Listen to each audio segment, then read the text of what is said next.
Can you actually find happiness, or is it something we keep chasing without ever catching?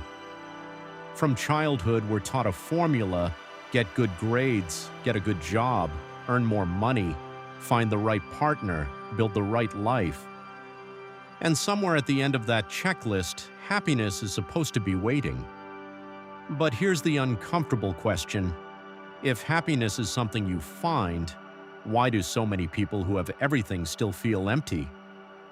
The philosopher Aristotle once said, "Happiness depends upon ourselves." That sounds empowering. But it also removes the excuse, because if happiness depends on us, then why does it feel so out of reach? Maybe the problem is this: we treat happiness like a destination.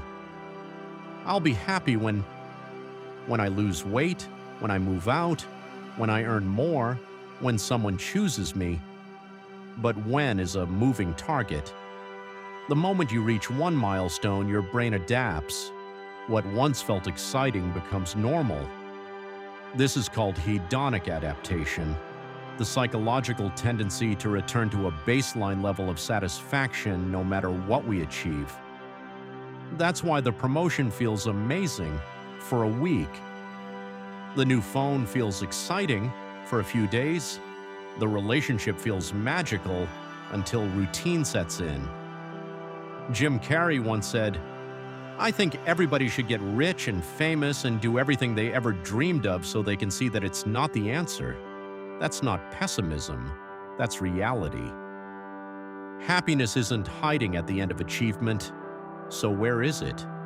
Here's something most people don't want to hear. Happiness isn't something you find, it's something you allow. We spend so much time resisting discomfort, stress, boredom, loneliness, uncertainty, that we forget happiness isn't the absence of those things.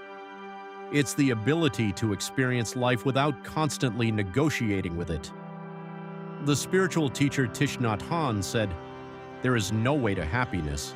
Happiness is the way." That doesn't mean smiling all the time.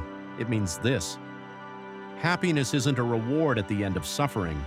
It's built in ordinary moments. It's in being present enough to taste your food, to notice the sky, to laugh without analyzing it, to sit without needing distraction. But here's the darker truth. Sometimes we don't feel happy because we are overstimulated. Constant scrolling, constant comparison, constant pressure to be better.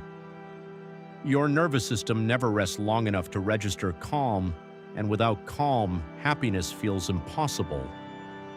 Albert Einstein once said, "A calm and modest life brings more happiness than the pursuit of success combined with constant restlessness." Read that again. Not more money, not more validation, not more speed. Calm. Modern life is optimized for stimulation, not contentment. So can you actually find happiness? Yes. But not the way you think. You don't find it by chasing intensity. You find it by reducing resistance. You find it by lowering the noise. You find it by accepting that sadness, boredom, and uncertainty are not enemies. They are part of the human experience. Happiness is not a permanent state. It's a byproduct of alignment, of presence, of enoughness. And maybe the real shift is this: stop asking, "How do I become happy?" Start asking, "What am I constantly doing that blocks happiness?" Because maybe happiness was never missing. Maybe it was just buried under comparison, pressure, and endless wanting. So no, you don't find happiness like a treasure. You create space for it. And when there is space, it shows up quietly.